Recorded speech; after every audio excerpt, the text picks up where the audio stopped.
주간 꿀에 바르셀로나가 지난 주말 빌바오를 상대로 1대0으로 승리를 거뒀습니다. 산마메스 원정은 항상 어렵죠. 빌바오는 거칩니다. 그렇기 때문에 바르셀로나가 고전에 고전을 한 경기지만은 하피냐가 결승골을 넣었어요. 하피냐는 왼발로도 강하지만 오른발도 강하다는 사실을 이번 골로 입증을 했습니다. 그뿐만이 아니죠. 우리에게는 소신이 있었죠. 테오 슈티겐! 엄청난 선방 퍼레이드를 보여줬습니다. 그러면서 또다시 바르셀로나는 무실점을 기록했죠. 이 경기 결과 바르셀로나는 2위 레알 마드리드하고 승점 9점 차를 유지하게 됐습니다. 바르셀로나가 최근 공식 3경기 모두 1대0 승리라는 점은 아쉽긴 하지만은 수비에서의 안정감은 계속해서 유지되고 있다. 이렇게 얘기해야 되겠고요. 그리고 다가오는 주말 엘 클라시코가 펼쳐집니다. 우리나라 시간으로 월요일 새벽 5시에 캄프누에서 바르셀로나와 레알 마드리드가 다시 한번 대결을 펼치는데 이 경기가 올 시즌 라리가 우승을 결정하는데 결정적인 경기가 될 수도 있습니다. 왜냐? 바르셀로나가 이 경기에서 레알 마드리드를 잡는다? 그러면 승점 12점 차가 되면서 바르셀로나는 우승을 향해서 최고 능선을 넘을 수도 있습니다. 그런데 레알 마드리드가 승리를 거둔다? 그러면은 승점 9점 차에서 6점 차가 되잖아요. 그러면 알 수가 없죠. 다시 라리가 우승은 오리무중 상태로 가는 거죠. 물론 그래도 바르셀로나가 좀 유리하다고 볼 수 있겠지만요. 그래서 주말에 펼쳐지는 경기는 매우 중요하다. 그렇게 말씀을 드리고 싶습니다. 그런데 여러분에게 죄송하게도 이 경기는 제가 함께 할 수가 없습니다. 저도 먹고 살아야 되잖아요. 월요일 새벽 3시에 hen트 경기를 중계를 하거든요. 쿠팡 플레이에서 hen트 경기 중계하니까 많은 시청 바라겠습니다. 그 경기 끝나고 바로 집으로 온다고 할지라도 후반전 한 20분 정도 될 것 같아요. 그러다 보니까 이 경기는 여러분과 함께 할 수가 없고요. 좀 죄송하다는 말씀 드리겠습니다. 이기자! 자, 그리고 오늘의 주제에 대해서 말씀드리겠습니다. 제가 빌바오전을 보면서 굉장히 답답했었던 한 선수가 있어요. 바로 레반도프스키입니다.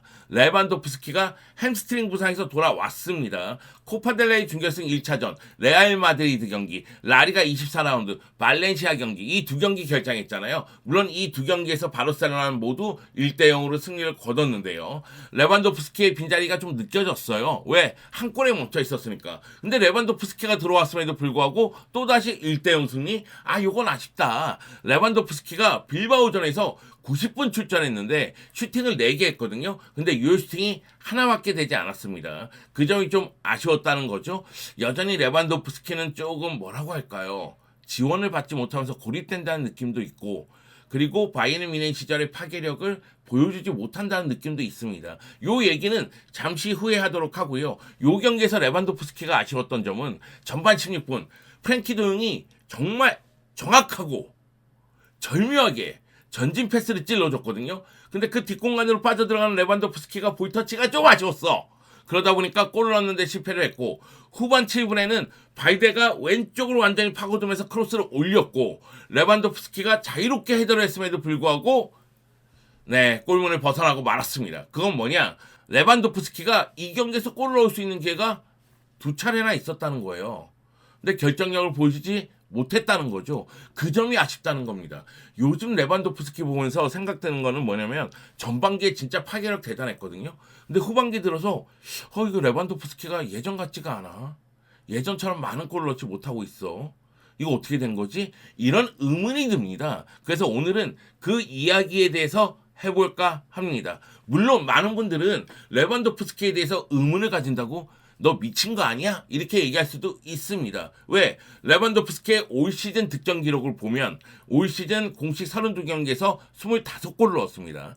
라리가에서도 21경기 소화하면서 15골을 넣었거든요. 라리가에서 득점 1위는 여전히 레반도프스키예요. 그뿐만이 아니죠. 챔피언스리그 5경기 5골, 유로파리그 2경기 1골, 코파델레이 2경기 2골, 스페르코파 2경기 2골 1개의 도움. 컵대회에서 활약은 진짜로 대단했습니다. 물론 챔피언스리그 조별리그 골은 좀 아쉽긴 해요. 이 5골이 모두 2경기에서 터졌으니까. 그리고 바이에른 뮌헨 상대로 친정팀을 상대로 비수를 꽂지 못했다는 점. 골을 넣지 못했다는 점이 좀 아쉽긴 한데 그렇다 할지라도 골수를 봤을 땐 나쁘지 않은 상태거든요. 물론 라리가에서도 15골이니까 득점력에 대해서 의문을 갖는 거에 대해서 비판을 해도 저는 할 말은 없습니다만 그런 거죠. 세세히 따져보면 아쉬움이 묻어나고 있다. 스쳤는데 아쉬움, 스쳤는데 안타까움, 스쳤는데 기대감이 이거 좀 못 미치는데 요런 느낌 아시죠? 네, 여러분이 저에게 느끼는 그 감정. 스쳤는데 아쉬움, 스쳤는데 이거 기대 못 미쳐 요런 느낌. 네, 그런 느낌이 최근 생기고 있어서 그 부분에 대해서 얘기를 할까 합니다. 일단 레반도프스키가 얼마나 대단한 선수인지는 여러분에게 제가 얘기할 필요가 없습니다. 네, 제가 얘기하면 귀에서 피날 거예요. 야, 알고 있어, 그만해. 이렇게 얘기할 겁니다. 그렇다 할지라도 이 부분을 한번 짚고 넘어가죠.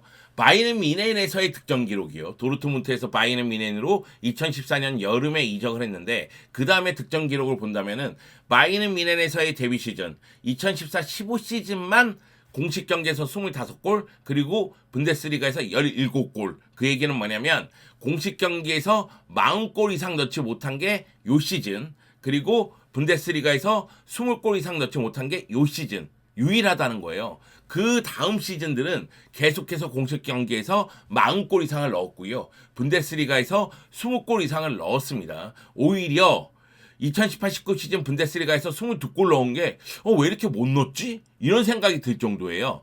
그 정도로 레반도프스키는 무대를 가리지 않고 엄청나게 파괴력을 발휘하는 스트라이커입니다. 이 부분에 대해서는 모두가 인정할 거라고 저는 생각을 합니다. 그러니까 바이에른 뮌헨 데뷔 시즌에 좀 아쉬움이 있었지만은 2015-16 시즌부터 말 그대로 터졌다. 그렇게 보면 되겠죠?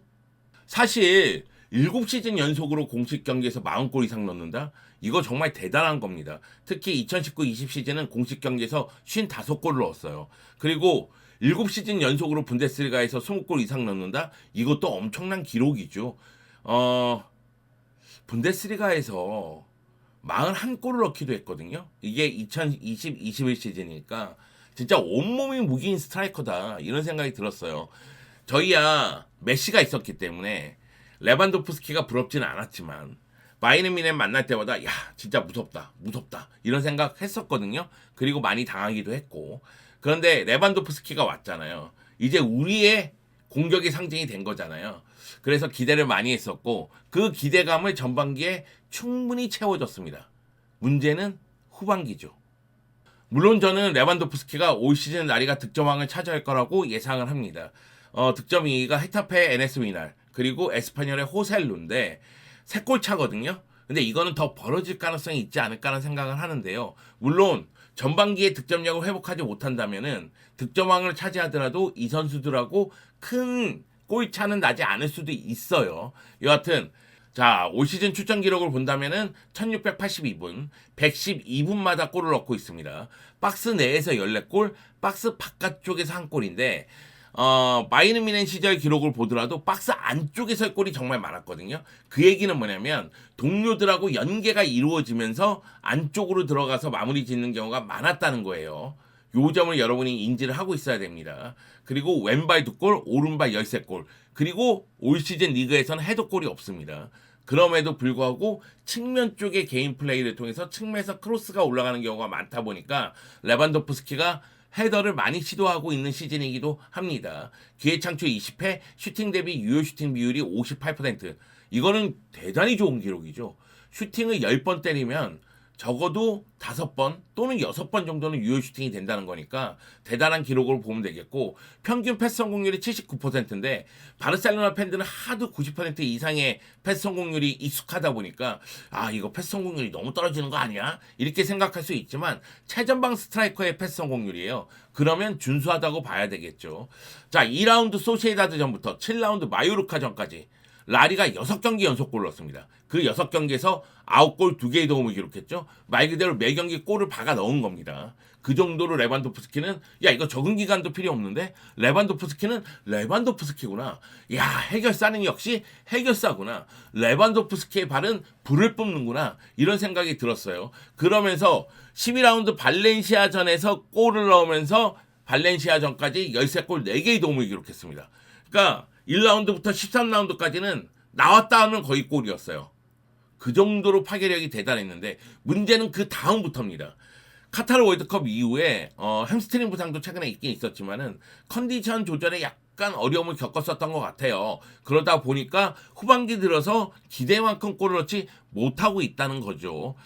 지난 12라운드 발렌시아전이 지난 10월 29일 날 펼쳐졌으니까 11월부터는 거의 골을 잘 못 넣고 있다 이렇게 봐도 무방합니다. 이건 리그에 한정된 얘기예요. 말씀드렸다시피 컵에서는 골수가 나쁘진 않으니까 리그에 대한 이야기를 하는 겁니다. 후반기 들어서 2골 1개 도움이거든요. 이건 아쉽죠. 안타깝죠. 그리고 뭐 잠시 후에 왜 이렇게 득점이 떨어졌는지에 대해서 개인적인 생각도 얘기하겠지만 레반도프스키라면은 조금 더 많은 골을 넣어줘야 되는 게 맞습니다. 말씀드렸다시피 이 월드컵 출전 이후에 컨디션 조절의 문제, 그리고 오사수나전 퇴장으로 3경기 출전 정지, 그리고 최근에 햄스트링 부상, 흐름을 이어나가는데 어려움이 있었다는 것은 여러분이 이해를 해주셔야 됩니다. 그렇기 때문에 레반도프스키가 한번 불을 뽑으면 그 다음부터 또 몰아칠 수가 있으니 여전히 기대감은 갖고 있는 상태고요. 2골 1개의 도움 보면은 17라운드 베티스전, 22라운드 카디스전에 각각 골을 넣었고요. 그리고 21라운드 비아레알전에 도움을 기록했습니다. 자, 지금 말씀드렸다시피 레반도프스키의 득점력은 전반기에 비해서 후반기에 현저히 떨어졌습니다. 왜 그럴까요? 물론 저도 모릅니다. 제가 레반도프스키가 친한 것도 아니고 전화 통화를 하는 것도 아니고, 그럼에도 뇌피셜을 가동할 수는 있죠. 먼저 본인의 폼이 좀 떨어져 있어요. 월드컵 이후에 컨디션 조절하는 데 문제가 있었고, 흐름을 이어나가는 데 있어서 퇴장도 있었고, 또 부상도 있었으니까요. 그러다 보니까 경기를 꾸준히 출전하면서 득점력을 유지하기보다는 계속해서 출전했다 말았다, 이게 좀 반복되는 듯한 느낌이거든요. 그리고 지난 빌바오전도 부상에서 돌아오는 복귀전이었고요. 그러다 보니까 좀 아쉬움이 있다. 그래서 레반도프스키에게 득점 기회가 생기고는 있는데 그 기회를 정확하게 잘 살리지는 못하는 듯한 느낌이 들고 있다는 거죠. 그리고 두 번째 이유는 레반도프스키가 전반기에 골을 몰아넣으면서 경계령이 각 팀들에게 내려졌을 겁니다. 야, 레반도프스키는 한 명이 아니라 2명이 막어. 또는 미드필더 내려와서 레반도프스키 막는데 도와줘. 뭐 이런 얘기가 나올 수가 있다는 거죠. 그 정도로 레반도프스키를 고립시키기 위해서 각 팀들이 노력하고 있고, 이거는 효과를 보고 있습니다. 사실 레반도프스키가 전반기에 골을 넣었을 때는 레반도프스키에 대한 득점 의존도가 너무나 높았거든요. 근데 최근에 레반도프스키가 결장을 하거나 아니면은 골을 못 넣는 경기에서도 미드필더가 한 골 내지 2골을 넣으면서 승리를 챙기는 모습이 있으니까 레반도프스키에 대한 득점 의존도는 또 떨어지고 있다고 봐야 되겠죠. 그럼에도 불구하고 레반도프스키가 상대 수비에게 고립되는 걸 풀어줘야죠. 사실 최근에 페드리하고 우스망 덴벨레가 부상인데 이것도 아쉬워요. 페드리와 레반도프스키, 덴벨레와 레반도프스키 충분히 연계되면서 골을 만들 수가 있는데 이 2명이 부상이라는 거죠. 페드리, 덴벨레의 부상뿐만이 아니라 차비 감독의 전술을 보면은 측면 쪽에 있는 공격수에게 1대1 돌파를 시키는 경우가 많아요. 그럼 1대1 돌파를 시키려면 중앙 쪽에 있는 센터백을 누군가 당겨와야 될 거 아니에요. 그러니까 레반도프스키가 오히려 미끼 역할을 하면서 1대1 돌파를 할 수 있게끔 만드는 경우가 있다는 거죠. 그 가운데 측면에 있는 자원과 연계가 되는데 그게 잘 안 되고 있다는 느낌도 들어요. 그뿐만 아니라 이선에 있는 자원과 연계해서 들어가는 장면도 아쉬움이 있는 상태고요. 그러니까 차비 감독이 전술을 좀 세부적으로 짜줬으면 좋겠다, 이런 얘기를 제가 시즌 초반부터 얘기했는데 그런 부분이 또 이 부분에도 나타나는 거예요. 레반도프스키가 최근에 골을 못 넣는 이유 중에 하나도 전술적인, 세부적인 전술적인 뒷받침이 부족하기 때문이 아닌가, 이런 생각이 좀 들기도 합니다. 여기다가 올 시즌은 바르셀로나 데뷔 시즌이고 라리가 데뷔 시즌이에요. 전반기야 시작부터 쭉 이어져 왔다 할지라도 분데스리가와 라리가의 윈터 브레이크는 다릅니다. 분데스리가는 약 한 달 정도를 쉬지만 라리가는 그렇지 않거든요. 거기다가 또 한 가지는 월드컵이 껴 있었어요. 여러 가지 측면에서 좀 생각을 해볼 때 여름에 바이에른 뮌헨에서 바르셀로나 올 때도 시끄러웠잖아요. 그러다 보니까 여름에 몸을 만드는 시간이 좀 부족한 건 아니었나, 이런 생각도 좀 들기도 합니다. 그러니까 여러 가지 상황이 좀 꼬여 있다는 거죠. 그렇기 때문에 레반도프스키가 후반기에 약간 주춤하고 있는 것 아닌가, 그런 생각이 들어요. 그럼에도 불구하고 저는 레반도프스키를 믿습니다. 레반도프스키의 무게감은 여전하고요. 팀에서 차지하는 비중은 여전합니다.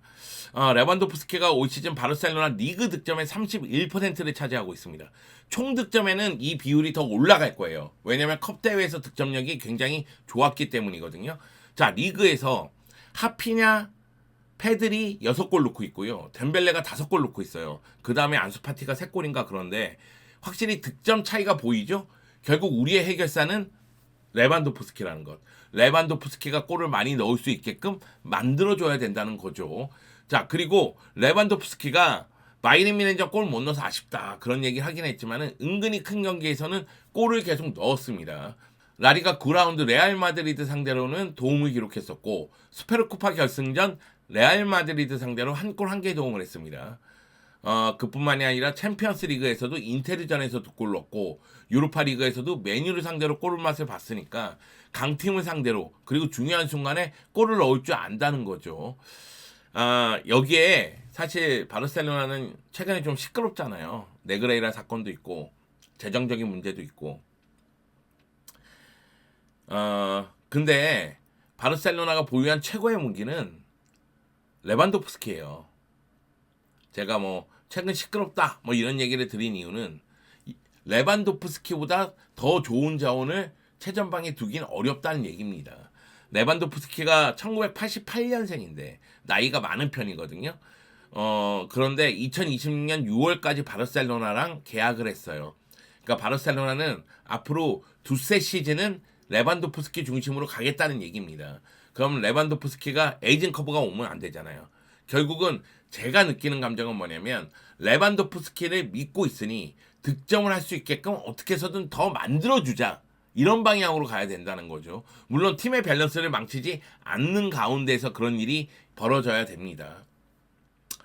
쉬운 일은 아니죠. 네, 쉬운 작업은 아니에요.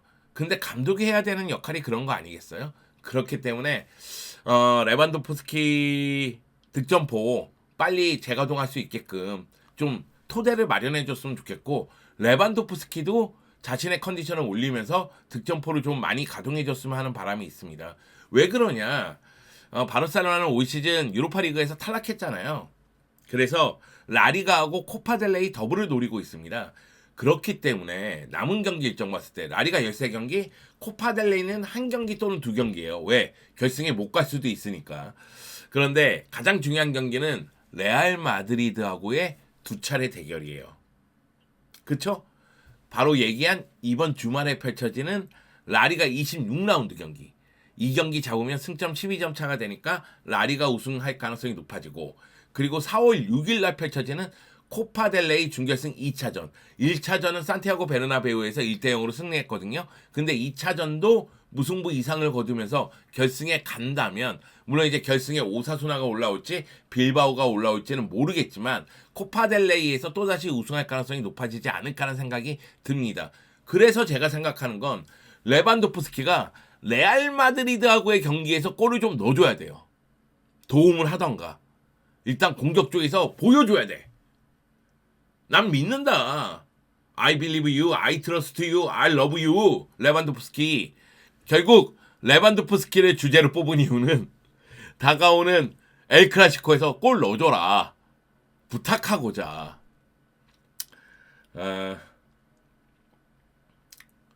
레비야 힘드니? 나도 힘들다. 요즘에 걱정 많지? 골이 요즘에 좀 잘 안 들어가지? 그리고 햄스트링 부상이기도 했었고 몸도 좀 안 좋은데 골도 안 터지니 얼마나 답답하겠니? 나도 그래. 나도 아가리 FC에서 그렇단다. 나 곧 골키퍼로 포지션이 변경될 것 같아. 그래도 너는 넣어줘라. 그냥 넣어줘라. 좀 넣어줘라. 갑자기 화가 나네. 부탁하는 게 아니라 화가 난다. 네가 넣지 않으면 누가 넣겠니? 바르셀로나의 해결사는 넌 걸. 바르셀로나의 넘버 9는 넌 걸. 레비야 해줘라. 부탁한다. 이번 엘클라시코에서 네가 골 넣어주면 다음부터는 네 득점력에 대해서 얘기하지 않을게. 올 시즌은 그걸로 끝. 코파델레이 준결승 2차전에서 그리고 결승전에서도 골 넣어주면 내가 그 다음에는 올 시즌 너의 득점력에 대해서 아무 얘기하지 않겠어. 네가 그 다음부터 골 하나도 못 넣어도 난 너를 칭찬할 거야. 그러니 넣어줘라. 갑자기 영상 편지를. 참 신기해요. 저는 레반도프스키의 능력에 대해서 의심의 여지가 없다고 생각합니다. 너무 잘한다고 생각해요. 그리고 또 한 가지는 에이징 커브 오지 않았다고 생각해요. 전반기의 득점력. 그건 뭘로 설명할 거야? 저는 레반도프스키가 엘 클라시코 같은 큰 경기에서 한 골만 넣으면, 그러면 그 다음부터 득점포를 빵빵빵 가동하면서 말 그대로 파괴력을 유감없이 발휘할 거라고 생각을 합니다. 다만 올 시즌 후반기에 레반도프스키는 다소 부진했다. 이거는 사실이다. 자, 지금부터 이름값 하러 가자. 지금부터 최근 부진했던 거 회복하러 가자. 이 얘기를 드리고 싶습니다. 자, 레반도프스키 파이팅! 엘 클라시코 이기자!